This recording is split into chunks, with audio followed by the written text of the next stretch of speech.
The Africa Center for Energy Policy, ACEP, is calling for a full-scale investigation into the issues surrounding what they say is the sale of 5 million substandard petroleum products onto the Ghanaian market.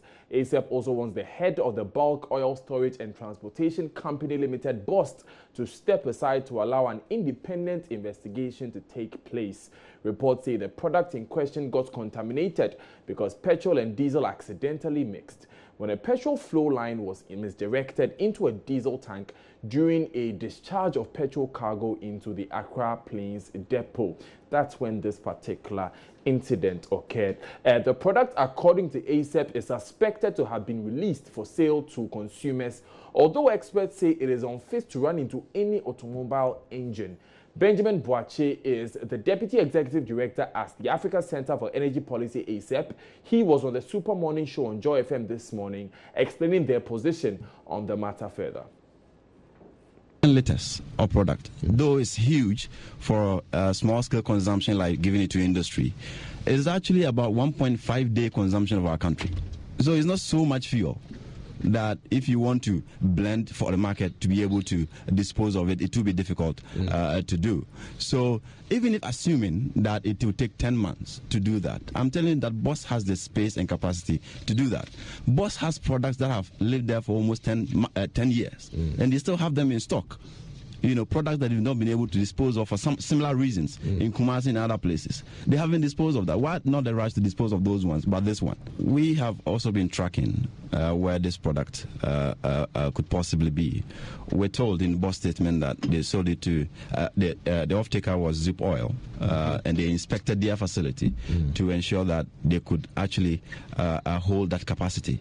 And they ensured that the trucks that actually moved the product up from BOST were tracked and went into that facility. We have tracked, we haven't been able to find where the Zup Oil facility is at the moment. We have checked with all tanks that exist in this country to see whether that product actually came into those facilities. They are not there. Right. And we actually know that some of the OMCs actually got some of the products which they put in the tanks to be sold on the market. Wow. And can you tell us specifics? That is what we are still investigating because of the scale and the suspicion. And even me sitting here, Kojo, last Wednesday I bought a product onto my tank. You bought some fuel? Some fuel. Petrol? Petrol in my tank. And about 30 minutes later I saw my engine light come on. Right. So I didn't understand what it was, so I went to a mechanic, and the usual thing they cleared the code. They cleared it and it went. So I drove off. A few minutes later, the light came back. So on Friday, I took it out for proper diagnostics of the car. And the conclusion was that I had contaminated fuel in my tank. Right. So they did further checks and realized that all my oxygen sensors are snapped.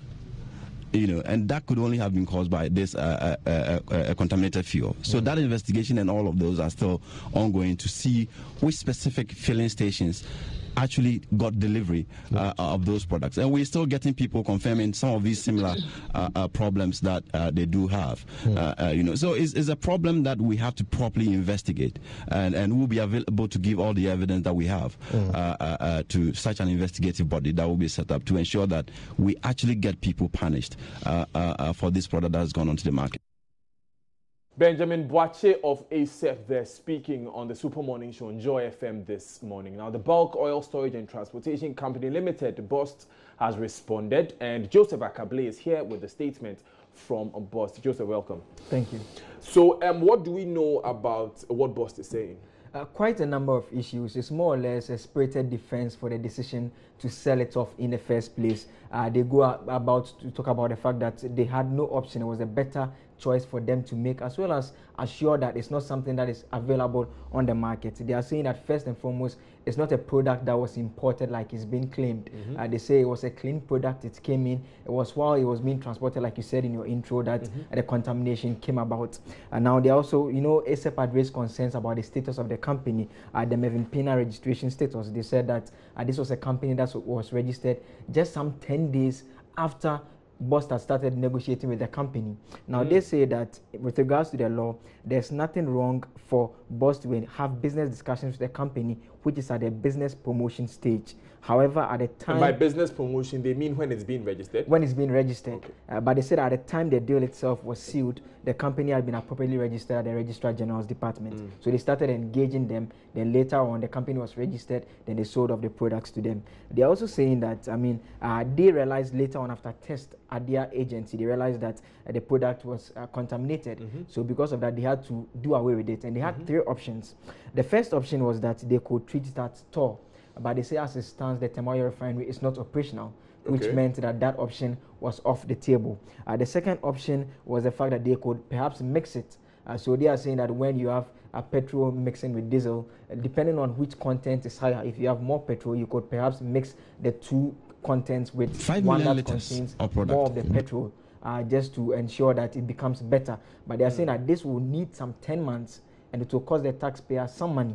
And so they argue that thinking about the fact that the BDCs, the bulk distributing companies, needed space to store their items which were coming in, and you again have to spend so much treating it, that was definitely not the most viable of options. The third option was to sell it as it is, and they refer to the product in this context as more or less what the off-spec product, or what is being referred to as the contaminated fuel. The third option was to sell it off. And they so said, what was the first option again? The first one was that they could treat it at store. And they are saying that Temoyo refinery as it stands is not operational. I'm wondering why none of their options was to actually destroy or get rid of it. That is Isn't what, that curious? Interestingly, when the media relations officer spoke also on the same show that Mr. Ben Boachi spoke on, she explained that she, in her opinion, she thinks that going forward, that is something that BOST should be considering. But again, it comes with its own cost. It will mean that you spent money to bring in a product, and because it has become contaminated, you have to get it off the market once and for all. But in this case, you can still make some money from the product. So either you send it to TOR for treatment, which was off the table, either you mix it up where you need some 10 months, which will mean that you are taking space that the BDCs will need to store their products. Or the third option is to sell the off-spec product, which in this case, they opted for. But you're the one who goes to court all the time. Doesn't that give someone grounds to take them to court if, like Mr. Boachi was saying on the show, they have damages to their car? Their assurance, again, coming from the media relations, of course, someone can take them on if it ends up on the market. But they insist in that engagement on the Sport Morning Show that as far as they are aware, it's not on the market. They claim they have a tracking device that monitors how these items are moved about. And as far as they are aware, the company has taken it to where they are supposed to take it to. So it's not all that has ended up at the station where someone else will have to purchase it indeed. So they insist that due diligence was done. They also say that they sold the off-spec product at 1 cedi, 30 pesos per liter as against the normal ex-refinery rates, which means that they didn't make any revenue loss as is being claimed. And they are throwing a challenge to ACEP. They said they'll be pleased if ACEP will advise the category of NPA license for such a waste oil dealer. So they are saying that if they still have reservations about the licensing of the company, they should provide a category that a waste dealer needs to have in order to engage in such a transaction. I think they should rather, anyway, maybe Mr. Boachi can go forward with the few orders he bought, and we can bring this. But thank you very much, Joseph Akable, for joining us. Yeah, he brought us the details of that statement that BOST issued in response to ACEP.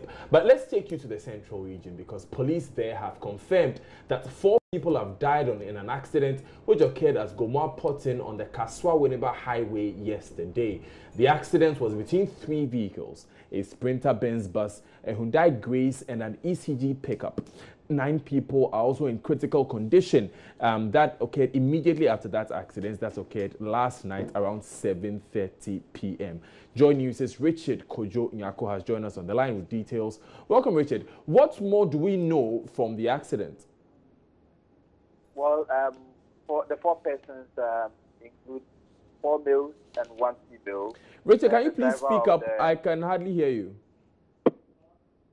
4 the 4 deaths include 3 males and 1 female, and the females it involves the driver of the Hyundai Grace bus, and then the mate of the Hyundai Grace bus, and then 1 other person as well, and that was a female. And the driver of the ECG pickup that was also involved in the accident has been telling the police what happened, and he said that it was as a result of a long overtaking by the Hyundai Grace vehicle, and in the process it collided with an oncoming vehicle, and so it resulted in the accident. And when that happened, the police and the rescuers had to go to the scene because the place was close to traffic, and you know how busy that road was, and so it took them some hours before the road was cleared. They had to cut open some of the vehicles in order to rescue some of the people. At the moment, the police say that